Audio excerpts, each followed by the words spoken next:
James, good morning. Welcome. Good morning. Pleasure to be with you. The focus continues on Gaza. Israel's raids on hospitals are problematic, even if, and a big if, they were to find evidence of Hamas using medical facilities as a command center or to store weapons.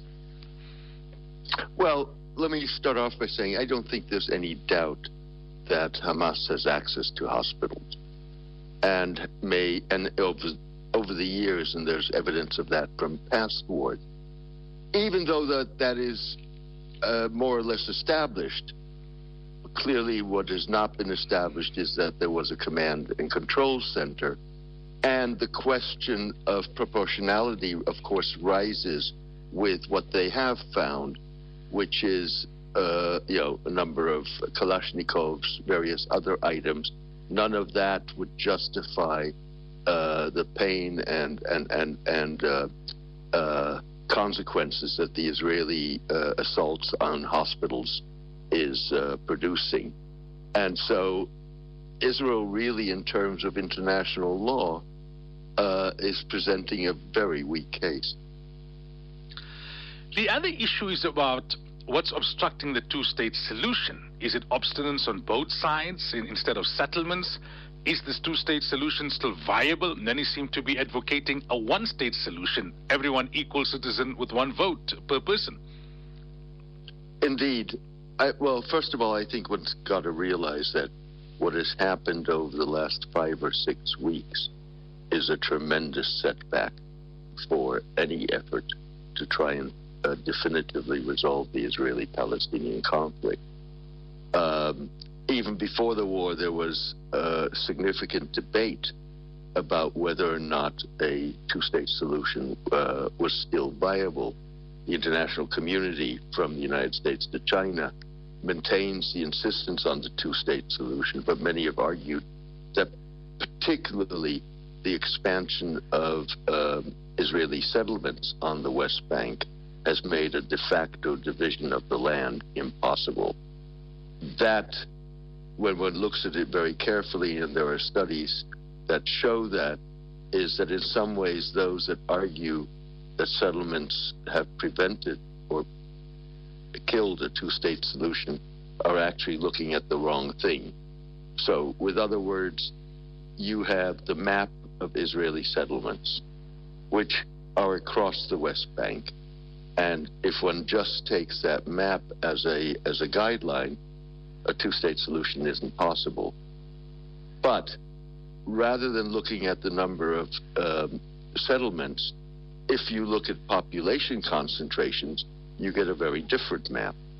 And the map that you get is that 80% of Israeli settlers on the West Bank are in settlements that are close to what is described as the Green Line. The Green Line is Israeli borders prior to the 1967 Middle East War, in which Israel conquered the West Bank.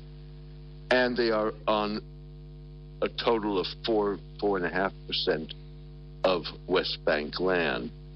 And that's an easy, solvable problem, because you just simply swap land.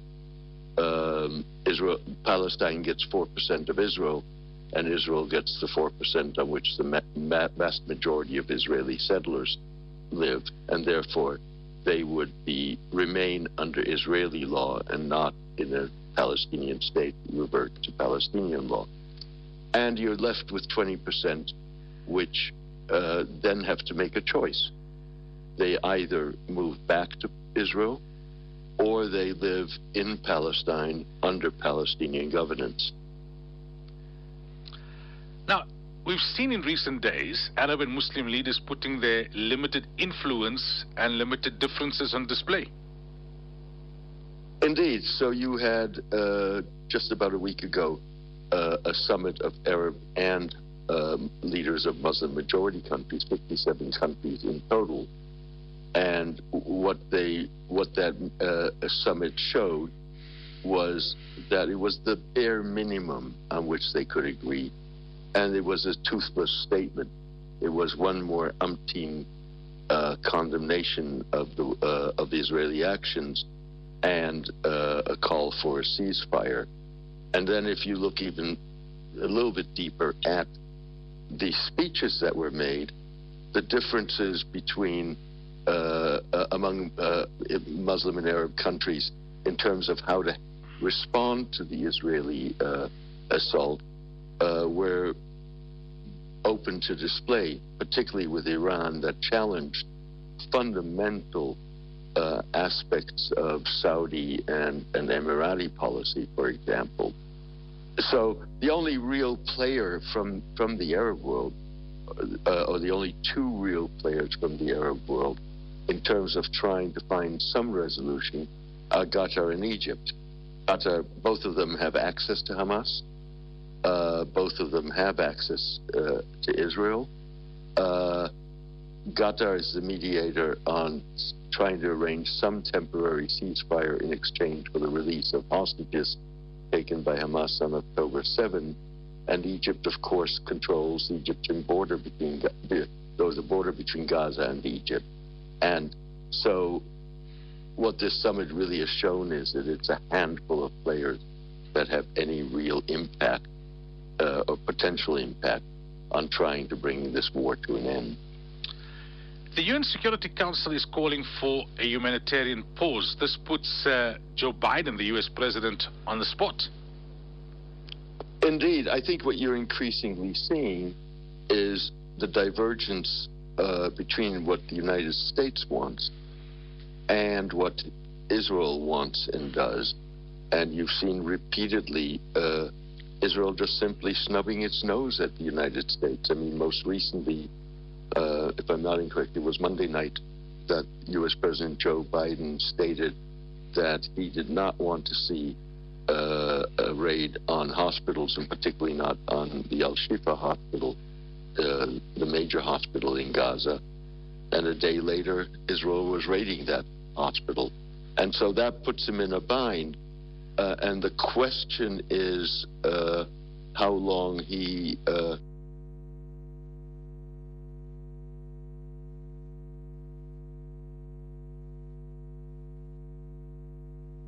put his foot down and say, look, this is what we want.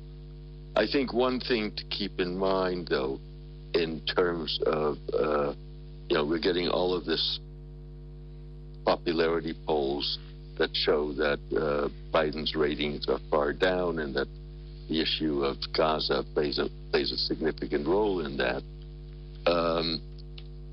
I think the one thing that people forget is one major segment of the American electorate are evangelists, and a majority of evangelists support Israel.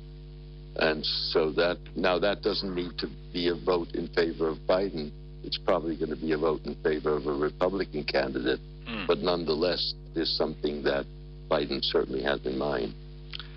On the international scene, James, are you getting a sense that the longer this onslaught on Gaza continues, the more the narrative and the more the sentiment amongst ordinary citizens is starting to sway against Israel? Well, I think the answer is yo. With other words, yes, in the sense that there is growing unease across the globe with the way that Israel is conducting this war, and you're seeing that in the protests. I think one's got to be careful in the sense of then concluding the population of country X in majority opposes the war. We don't know that for a fact. What we do know is that a significant segment of the population, whatever that may be, is. And the last thing I'll say on this, of course, is Israel has done itself more damage, not by waging the war, but by the way it's waging the war, than this war is probably worth. As always, James, we thank you for your time. My pleasure. Thank you for having me. Have a great week.